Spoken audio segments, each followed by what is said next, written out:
한국의 로맨틱 코미디 영화 중에서 최고라고 생각하는 건 누가 뭐래도 아마 여러분 기억이 나실 거예요. 엽기적인 그녀 아세요? 전지현 씨하고 차태현 씨가 나왔던 이런 분위기 될 줄 알았습니다. 이게 너무 오래돼서 요즘 청년들은 모르더라고요. 그리고 이거를 또 알면은 아는 척 안 해야 될 것 같고, 그러나 그 엽기적인 그녀에 보면은 그 남자 배우가 여자 배우를 향하여서 했던 명대사가 있습니다. 근데 이게 직접 하진 않았고 그녀의 소개팅 상대한테 자기가 이제 만났던 그녀를 막 얘기해 주는 거예요. 그러면서 이 신승우 노래가 나와요. 그 같이 나오면서 I believe 그댄 곁에 없지만 이런 노래가 나오면서 이렇게 얘기해요. 여자다운 것 요구하면 안 되고요. 술은 절대로 3잔 이상 먹이면 안 되고요. 아무나 패거든요. 그리고 카페 가면 콜라나 주스 마시지 말고 커피 드세요. 가끔 때리면 안 아파도 아픈 척 하거나 아파도 안 아픈 척 하는 거 좋아해요. 만난 지 100일 되면 강의실 찾아가서 장미꽃 한 송이 내밀어 보세요. 되게 좋아할 거예요. 검도하고 스쿼시는 꼭 배우세요. 그리고 가끔 유치장 가는 것도 감수해야 할 수 있어요. 가끔 죽인다고 협박하면 진짜 죽을지도 모른다고 생각하는 게 편해요. 그리고 가끔 다리가 아프면 신발을 바꿔 신어주세요. 마지막으로 제 글 쓰는 거 정말 좋아하거든요. 칭찬 많이 해주세요.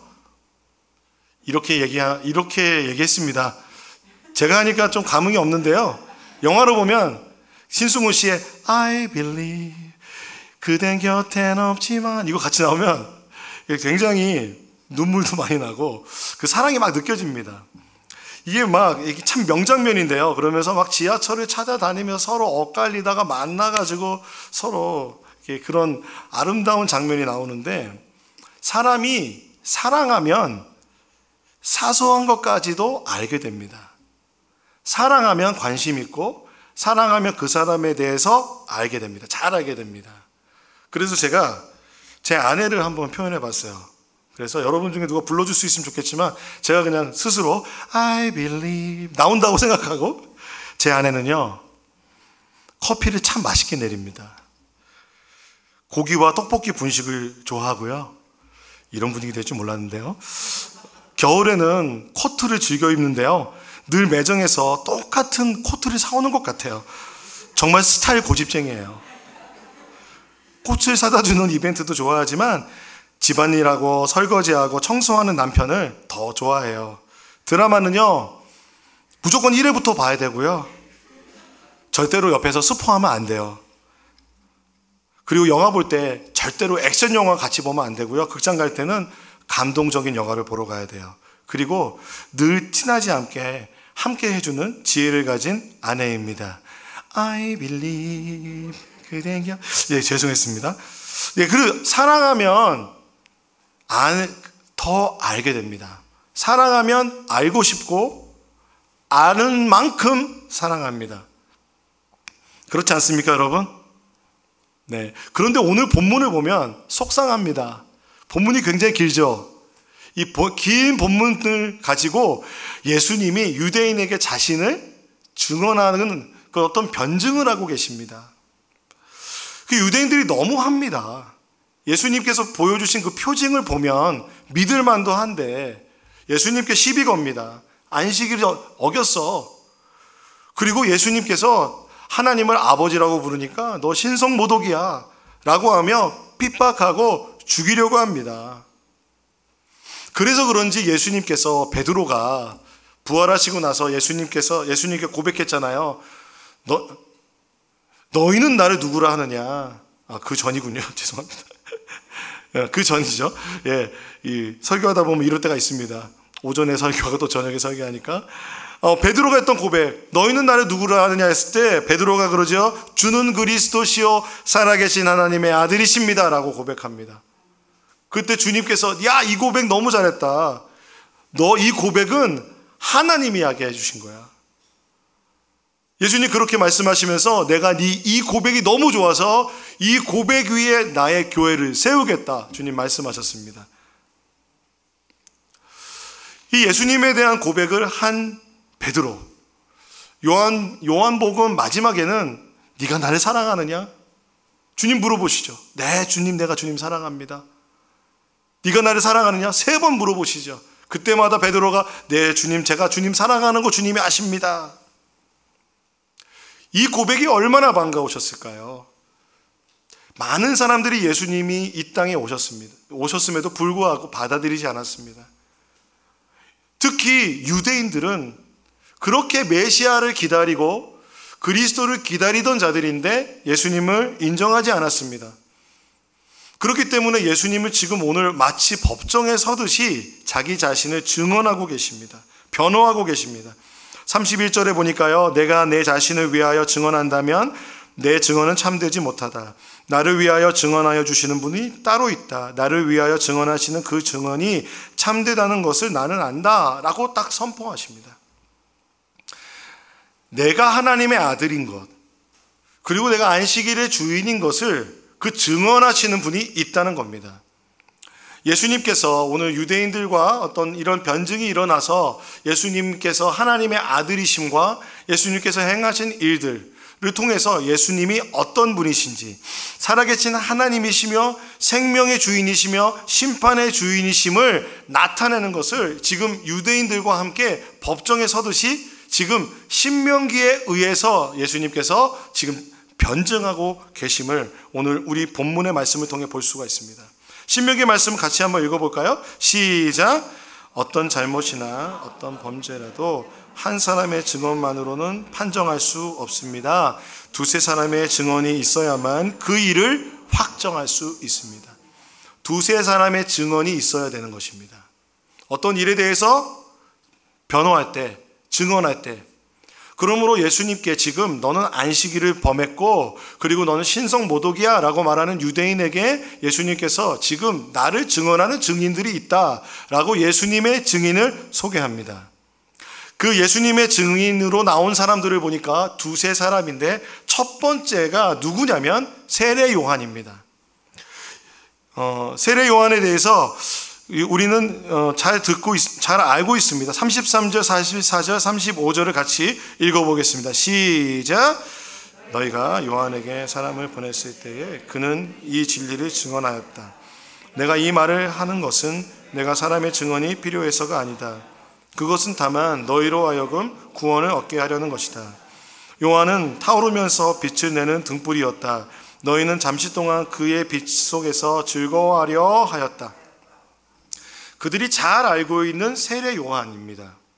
그때 당시에 세례 요한은 많은 유대인들에게 존경을 받고 있었고 그 세례 요한이 하나님이 보내신 선지자라고 믿고 있었습니다. 그렇기 때문에 세례 요한에게, 요한복음에 보면 세례 요한에게 찾아가서 세례 요한 당신이 우리가 찾는 그 예언자입니까? 라고 물어봅니다. 그럼 그때 세례 요한이 분명히 이렇게 얘기합니다. 요한복음 1장 7절하고 8절에서요. 나는 빛이 아닙니다. 나는 오히려 빛에 대해서 증언하러 왔습니다. 그러므로 빛은 누구냐면 예수님이시죠. 세례 요한은 이 빛에 대해서 증언한다라고 말합니다. 그리고 이 세례 요한이요. 예수님보다 형이거든요. 사촌형이에요. 그런데 친척형이에요. 그런데 예수님에 대해서 그가 나보다 먼저 계셨던 분이다 라고 말합니다. 태초부터 계셨던 분이라는 것이죠. 그리고 또한 세례 요한은요 이렇게 고백합니다. 보라, 세상 죄를 지고 가는 하나님의 어린 양이로다. 예수님의 앞으로 하실 속죄 사역을 미리 말하여 주고 있습니다. 뿐만 아니라 예수님께 세례를 줄 때 성령께서 비둘기 같이 그 형상으로 임하셔서 성령으로 세례를 주실 분이라는 것입니다. 그리고 그가 하나님의 아들이다 라고 세례 요한이 증언합니다. 요한복음은 이 세례 요한의 증언들을 담고 있습니다.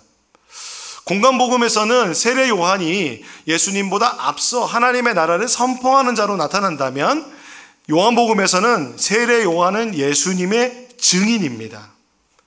세례 요한은 그래서 예수님을 증언하는 증언을 하였습니다. 그런데 예수님 말씀하시죠. 오늘 말씀에 사람의 증언은 사실 나는 필요 없다. 이미 사람의 증언보다 확실한 증언을 가지고 있다는 말씀이죠.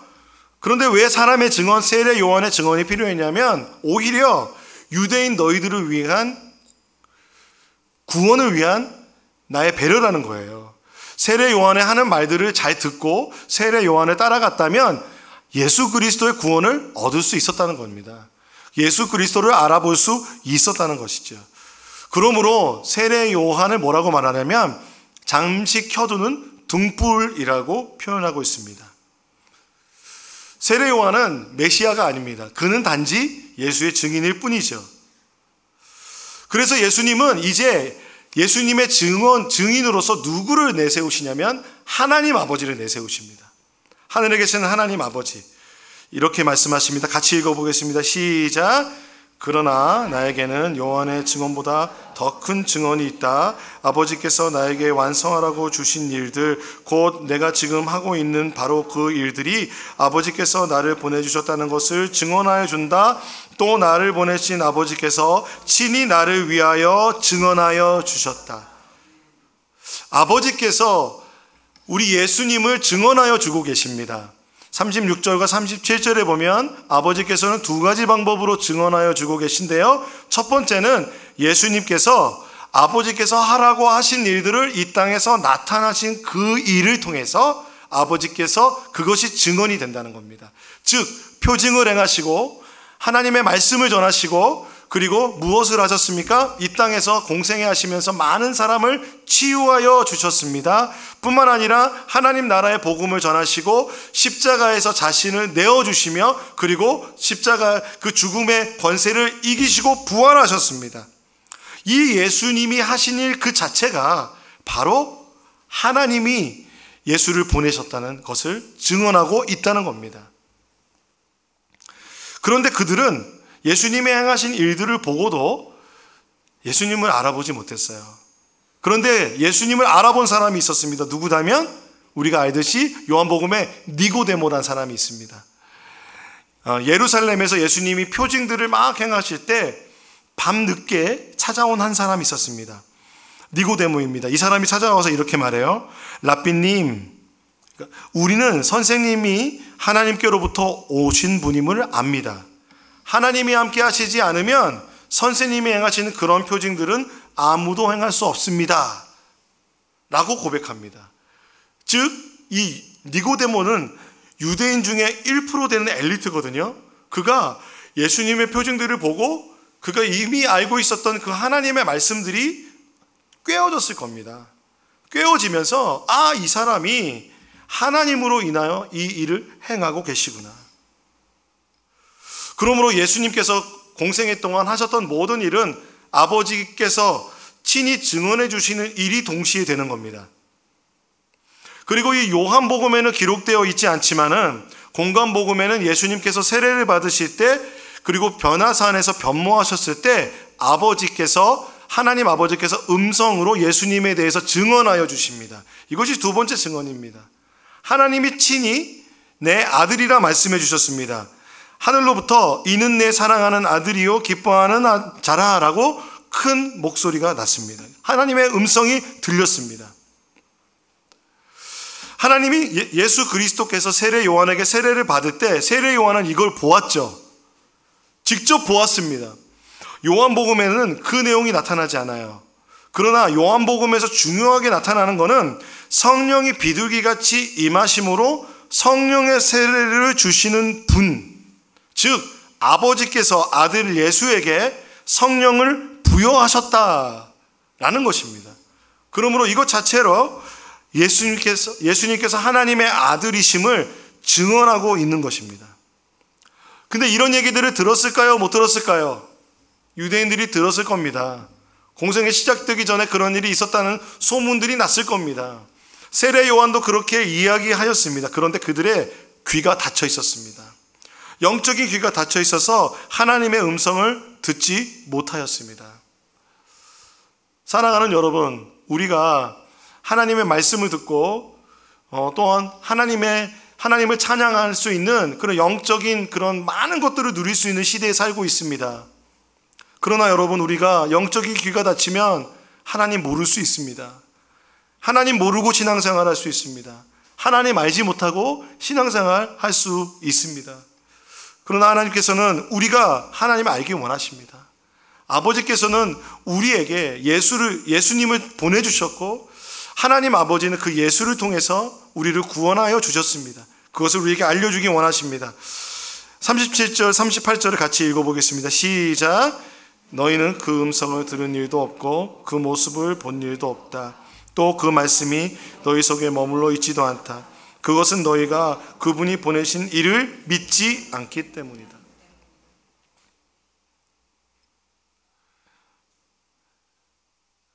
이것을 통해서 예수님은 이제 세 번째 증인을 나타내시는데요.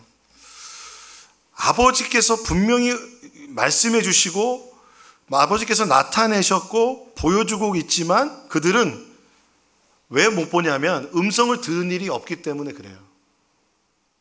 이거 여러분 이해되십니까? 여러분 제 목소리를 아시는 분은 아마 여러분 인터넷으로 제 목소리 듣고 또 제 목소리 아시는 분은 저 멀리서부터 안녕하세요 하면 저 사람이 박용규 목사구나 알 겁니다. 그런데 여러분이 만약에 이 교회에 처음 왔을 때 제 목소리 들으셨을 때 저 사람이 누구지? 생각하실 수 있습니다. 알아들을 수가 없습니다.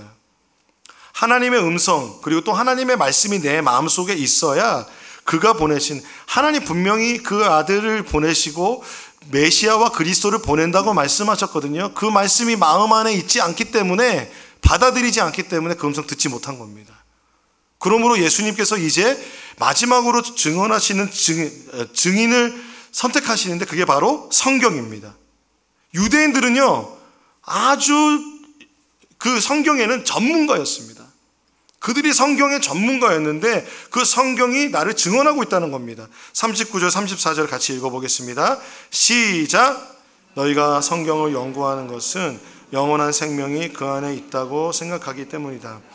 성경은 나에 대하여 증언하고 있다. 그런데 너희는 생명을 얻으려고 나에게 나오려고 하지 않는다. 그러니까 성경을 자세히 읽으면 그 생명을 주는 사람이 예수님인 걸 알고 예수님 앞으로 나올 텐데, 그들은 성경을 읽음에도 그 구원 되시는 예수님 앞에 나오지 못하고 예수님을 알지 못하고 있습니다. 놀라운 것은요, 그들은 성경을 연구하면 구원을 받는다고 믿었습니다.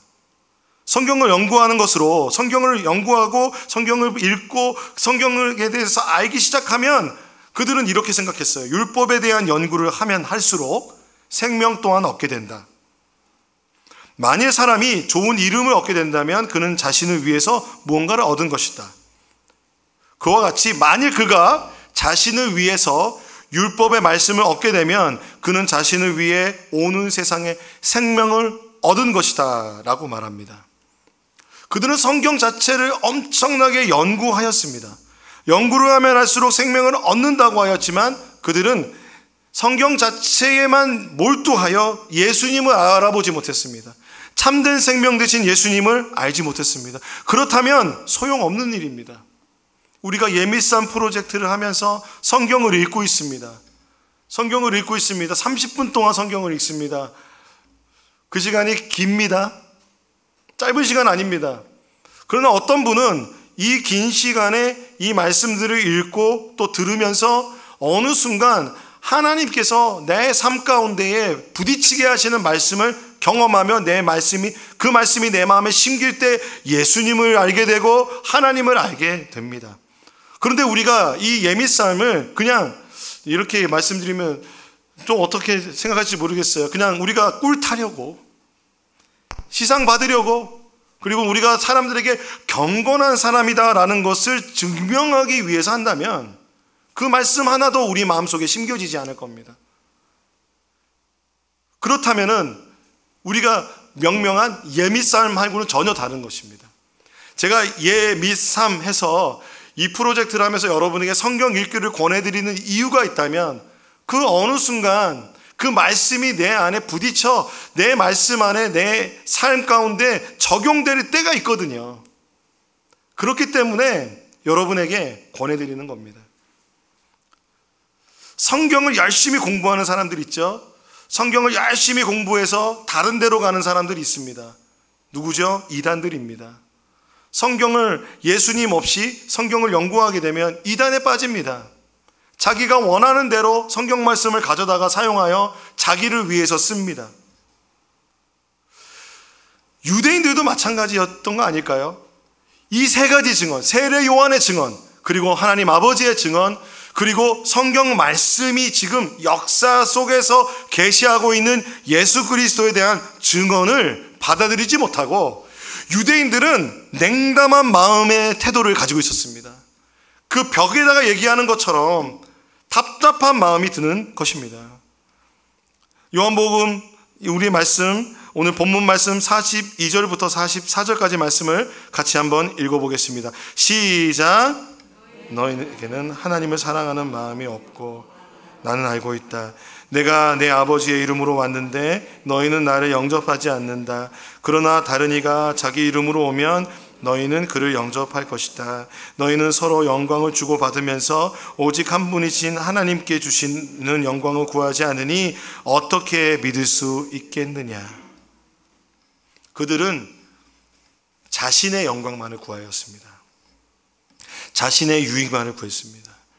유대인들의 영광 무엇일까요? 메시아가 와서 이스라엘을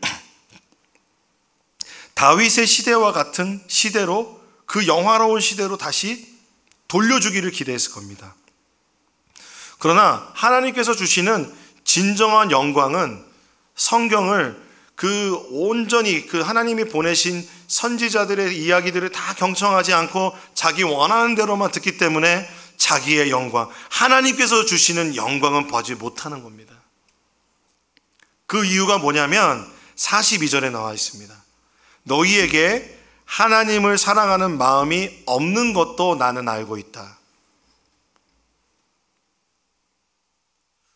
즉, 제가 이 말씀을 준비하면서 핵심적인 것은 무엇일까? 유대인들이 왜 예수님을 못 알아봤을까? 그것은 하나님을 사랑하지 않았기 때문에 그렇습니다. 여러분, 하나님 사랑하십니까? 하나님 사랑하십니까? 예수님 사랑하십니까? 아멘. 예수님을 사랑하고 하나님을 사랑하면 예수님을 있는 모습 그대로 알아야 합니다. 내가 원하는 모습이 아니라 하나님을 성경 말씀에 있는 그대로, 아버지께서 증언하시는 있는 모습 그대로 영접해야 합니다. 그분이 나의 삶의 구주이시요 메시아라고 영접하여야 합니다. 그런데 여러분, 지금 유대인들은 그렇지 못한 거예요. 그 이전에 그들이 포로기를 겪고 하나님을 사랑하지 않는 것으로 인하여서 그렇게 고통받고 힘들었음에도 불구하고 그들은 여전히 하나님께서 보내신 예수 그리스도를 알아보지 못합니다. 하나님은요, 우리가 하나님 사랑하기 원하십니다. 하나님은 우리에게 율법을 줘서 율법의 완성과 또한 하나님의 나라, 그래서 이 땅을 정복하는 정치적인 나라를 세우기 원하는 분이 아니십니다. 하나님은 우리가 하나님을 더 사랑하길 원하십니다. 예레미야서 말씀 함께 읽어볼까요? 이게 새 언약의 말씀인데요, 바벨론의 포로로 끌려가고 있는 그 유대인들을 향해서 하나님께서 하시는 말씀입니다. 같이 한번 읽어보겠습니다. 시작.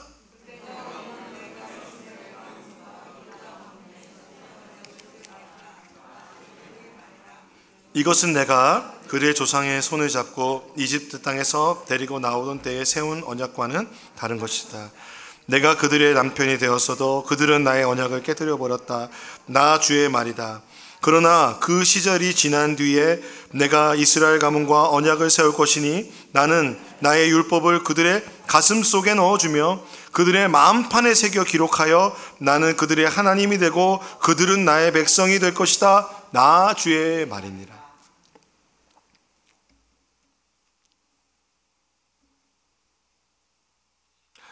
예전에 이제 황혼 이혼에 대한 이야기를 한번 들은 적이 있는데요, 한 노부부가 결혼한 지 40년 만에 황혼 이혼을 결정한 거예요. 그래서 이제 마지막으로 식사를 하기로 결정했어요. 그래서 남편분이 마지막 식사니까 내가 진짜 멋지게 한턱 쏘리라 하시고 호기롭게 식당을 정하고 식당의 메뉴를 정했는데 그 정한 메뉴가 회였어요. 회.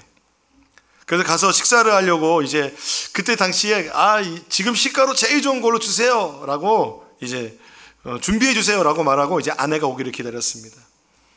그래서 아주 멋진 그 식당에 들어가서 아내가 이제 그 앞에 앉아서 이제 마지막으로 이 남편이었던 분하고 식사를 하려고 하는데 메뉴판을 딱 보고는 뭐든지 먹고 싶은 거 다 시키라고 그랬어요. 그랬더니 메뉴판을 보고는 화를 내면서 나갔습니다.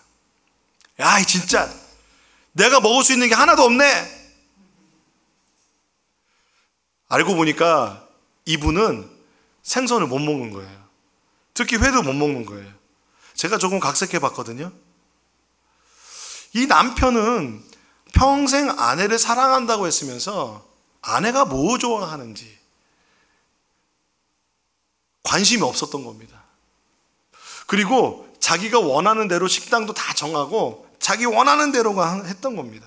그럼 뭐가 없어요? 아내에 대한 배려와 사랑이 전혀 없었던 겁니다.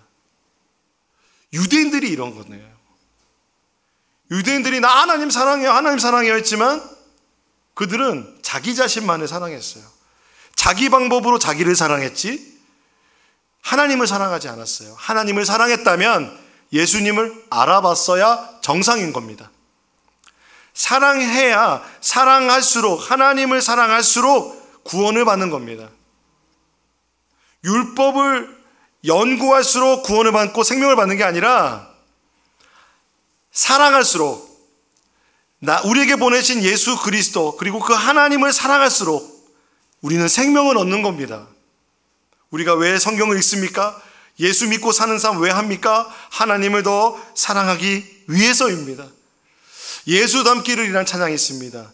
그 찬양에 보면 예수 닮기를 예수 보기를 예수만 높이기 내가 원하네 내 평생 소원 예수 닮기를 예수만 닮기를 내가 원하네. 여러분 예수님 닮기 원하십니까?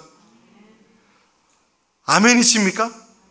그런데 많은 사람들은 예수 닮기를 보다는 부자 되기를 명예 얻기를 나 좀 더 유명해지기를 권력을 얻기를 예수를 이용하는 사람들이 많이 있습니다.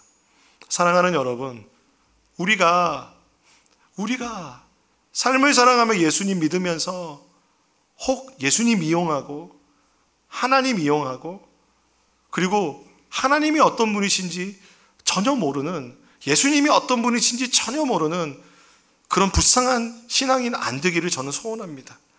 여러분들이 오늘 사랑한다 고백하셔서 너무 감사합니다. 그러므로 이 하나님의 말씀을 대할 때 하나님을 대할 때 신명기에서 분명히 이렇게 말합니다. 이스라엘은 들으십시오. 주님은 우리 하나님이시오. 주님은 오직 한 분이십니다. 당신들은 마음을 다하고 뜻을 다하고 힘을 다하여 주 당신들의 하나님을 사랑하십시오. 이것이 율법의 정신입니다. 예수님이 그래서 말씀하시잖아요. 하나님을 사랑하고 이웃을 사랑하는 것이 가장 큰 강령이요 율법이다. 율법의 정신은 사랑입니다, 여러분. 하나님을 아는 것.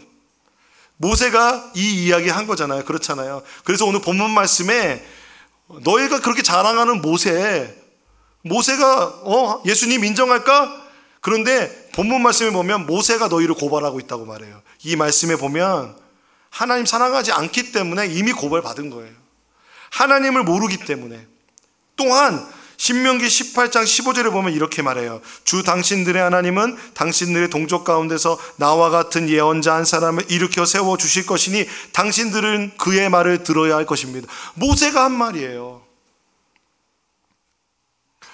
바로 이 약속대로 예수님께서 이 땅 가운데 새 이스라엘을 창조하고 새 창조를 이루어 주시는 구원자가 예수 그리스도, 하나님 보내주신 하나님의 아들이심을 여러분 다시 한번 기억하시기를 바랍니다.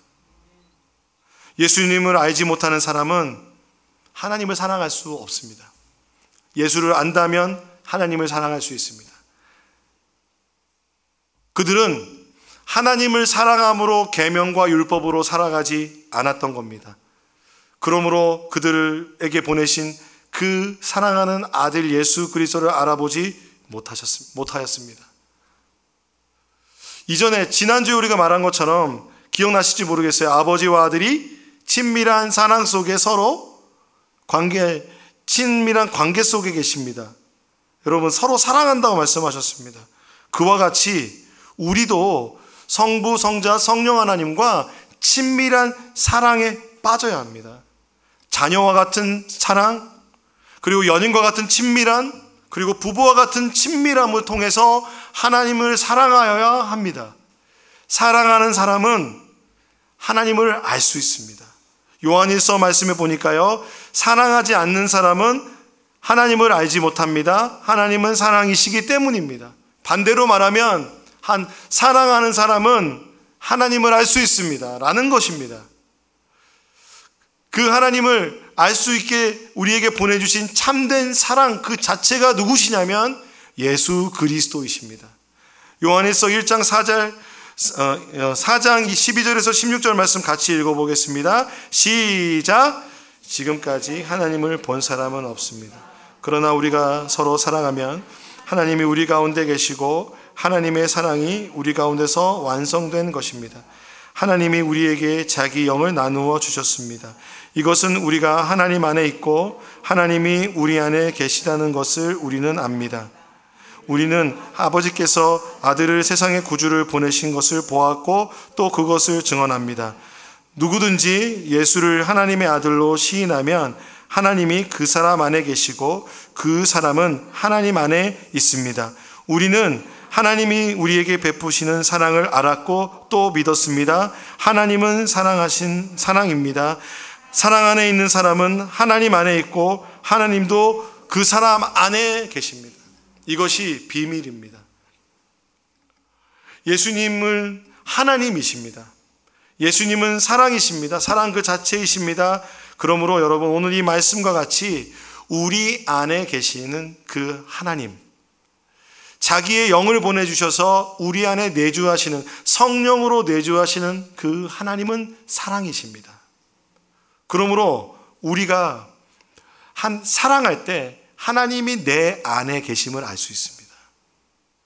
우리가 하나님을 사랑할 때 하나님을 알 수 있습니다. 또한 우리가 이웃을 사랑하고 사랑을 실천할 때 사랑이신 하나님을 더 깊이 알 수 있게 된다는 것입니다. 근데 여러분, 어떻게 그렇다면 이 사랑하는 마음이 일어날 수 있을까요? 이 사랑하는 마음이 어디서부터 일어날 수 있을까요?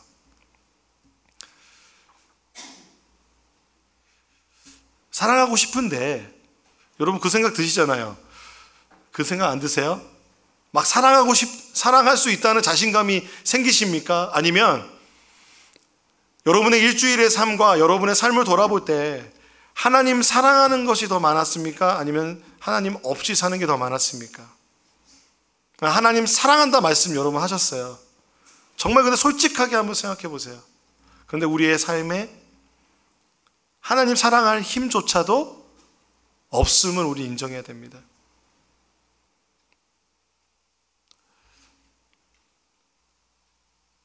하나님을 사랑하기 위해 하나님 말씀을 읽으면서도 어느 순간 나의 마음에 자랑이 일어납니다. 하나님을 사랑하여 자신의 삶을 헌신하여 목사가 되고 선교사가 되는데 어느 순간 자기 자신을 자랑하고 있습니다. 우리가 높은 듯 안성교회로 이곳에서 교회를 이루고 있습니다. 우리는 예수님을 더 사랑하기 원하는데, 예수님을 더 알길 원하는데 우리에게 정말 그 사랑하는 마음이 어떻게 일어날 수 있을까요? 오늘 본문의 말씀에 보면 우리 안에 그 영을 주셔서 그것이 가능한 겁니다. 우리 안에 계시는 하나님을 의지하여야 가능합니다. 지난주가 성령 강림 주간이었습니다. 성령께서는 우리가 사랑할 수 있게 도와주십니다. 사랑할 수 있는 힘을 주시는 것입니다. 사랑에는 두려움이 없습니다. 그러므로 여러분, 그 사랑을 붙잡고 의지하셔야 됩니다. 사랑조차도 하나님 붙잡아야 되는 것입니다. 그래서 여러분들에게 이런 고백이 있기 원합니다. 여러분에게 누가 예수님이 누구냐고 물어보면 아까 그 배경음악 나오면서 I believe 나오면서 우리 예수님은요, 저에게 아침마다 사랑의 말씀으로 저에게 말씀을 주시는 분이에요. 우리 예수님 재밌으시죠? 근데 여러분 정말 그렇게 생각해 보셨어요? 누군가 예수님 막 소개하는데 옆에 사람에게 우리 예수님은요, 저에게 제가 무엇을 먹어도 좋아하시고요, 우리 예수님은요, 제가 가장 좋아하는 커피를 마실 때 그 한 모금 딱 넘어갈 때 나와 함께 하시는 분이고요. I believe. 우리 예수님은요, 내가 힘들게 막 운전할 때 내 옆에서 졸지 마라 말씀해 주시는 분이고요. 우리 예수님은요, 내가 힘들게, 우리 학생들 많은데 힘들게 공부할 때 공부해라가 아니겠죠? 이건 부모님의 음성이죠? 힘들지? 이렇게 공감해 주시는 게 예수님이고요. 이렇게 말할 수 있다는 거예요. 예수님은 우리와 친밀해지기 원해요. 이렇게 제가 막 설교를 하면서 결국 예수님은 우리를 알고 계시고 우리를 더 알고 싶어 하시고 사랑한다는 건 예수님도 우리를 알고 계신다는 거예요. 그래서 예수님이 우리를 막 소개시켜 주시는 거예요. 예수님이 막 저를 소개하는 거죠. I believe. 제가 아는 용규는요, 이러면서 예수님이 우리를 막 소개시켜 주시는 거죠. 예. 내성적인 것처럼 하지만 사람들 웃기는 거 되게 좋아하고요. 막 이런 얘기를 하시고, 우리 용규는요, 수영하는 거 너무 좋아하고요. 막 이런 거 얘기한 예수님께서 우리에게 말씀해 주시지 않겠습니까? 우리 용규는요, 찬양할 때 마음 다해 주님 나를 찬양하고, 괴롭고 힘들 때 막 어떤 때는 막 감정적으로 막 힘들고 어려워하지만 언제나 나한테 나와요. 내가 하는 말이지만 좀 그렇긴 하네요. 저 정말 그렇게 살려고 하거든요. 예수님 저 안다고 생각해요. 예수님 제 마음 아시지 않을까요? 성경에 이렇게 고백합니다. 사랑하는 이가 나에게 속삭이네. 나의 사랑 그대에 일어나오. 나의 어여쁜 그대 어서 나오. 주님이 여러분에게 말씀해 주십니다. 겨울은 지나고 비도 그치고 비구름도 그쳤어. 꽃 피고 새들 노래하는 계절이 이 땅에 돌아왔어. 비둘기 우는 소리 우리 땅에 들리오. 무화과 나무에는 푸른 무화과가 열려있고 포도나무에는 활짝 핀 꽃이 향기를 품어내고 있어. 일어나 나오 사랑하는 이미여 나의 귀여운 그대여. 여기 이 부분이 굉장히 인상적이지 않습니까? 우리 여러분에게 주님께서 나의 귀여운 그대여 어서 나오. 바위 틈에 있는 나의 비둘기여 낭떠러지 은밀한 곳에 숨은 나의 비둘기여 그대의 모습 그 사랑스러운 모습을 보여주어 그대의 목소리 그 고운 목소리를 들려주어. 우리가 주님을 사랑하면 사랑할수록 예수님을 알아가게 될 줄로 믿습니다. 그래서 알아가면 알아갈수록 예수님을 닮아가기를 소원합니다. 여러분, 우리는 유대인처럼 되지 맙시다.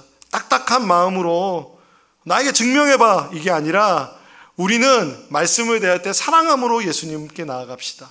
예수님 우리에게 하시는 말씀을 듣고 예수님을 알아서 예수님이 우리의 삶에 얼마나 관심이 있고 우리를 얼마나 알고 싶어 하시며 얼마나 우리의 사랑을 듣기를 원하시는지 그분께 나아가는 우리가 되었으면 좋겠습니다. 이번 일주일 동안 말씀이 꿀과 같기를 원합니다. 이번 일주일 동안 여러분에게 예수를 닮아가는 일이 있게 되기를 소원합니다. 할렐루야. 우리 함께 찬양하기 원합니다. 예수 닮기를 이라는 찬양인데요, 이 찬양의 가사가 이래요. 내 삶의 소망 내가 바라는 한 분 예수 닮기를 내가 원하네. 한없는 사랑 풍성한 긍휼 예수 닮기를 내가 원하네. 2절 가사는요 이래요. 온유하시고 겸손하신 성품 예수 닮기를 내가 원하네. 자비하시고 위로자 되신 주 예수 닮기를 내가 원하네.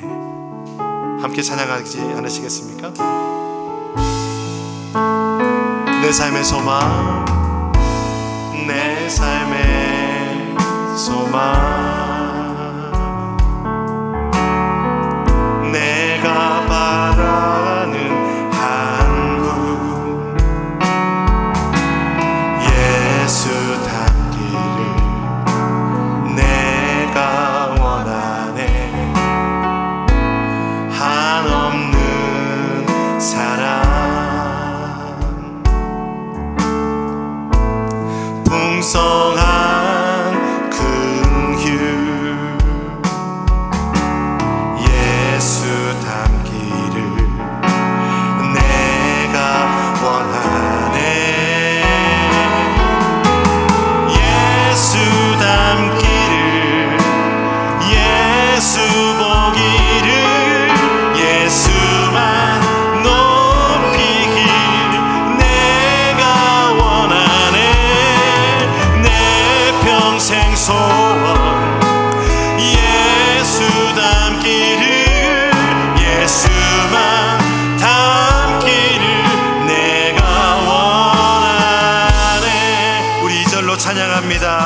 겸손하시고 온유하시고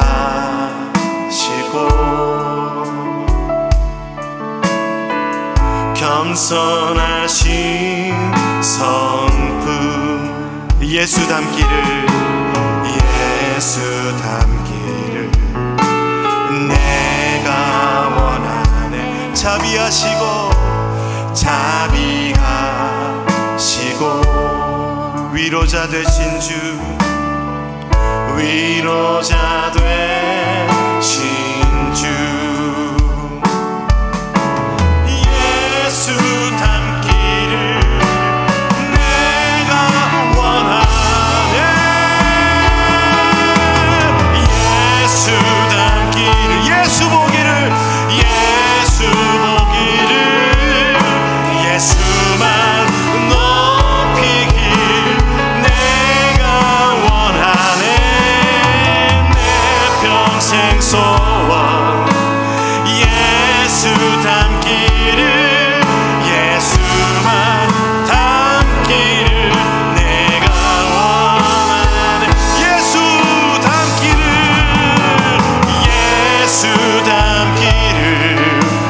예수 보기를 예수만 높이길 내가 원하네.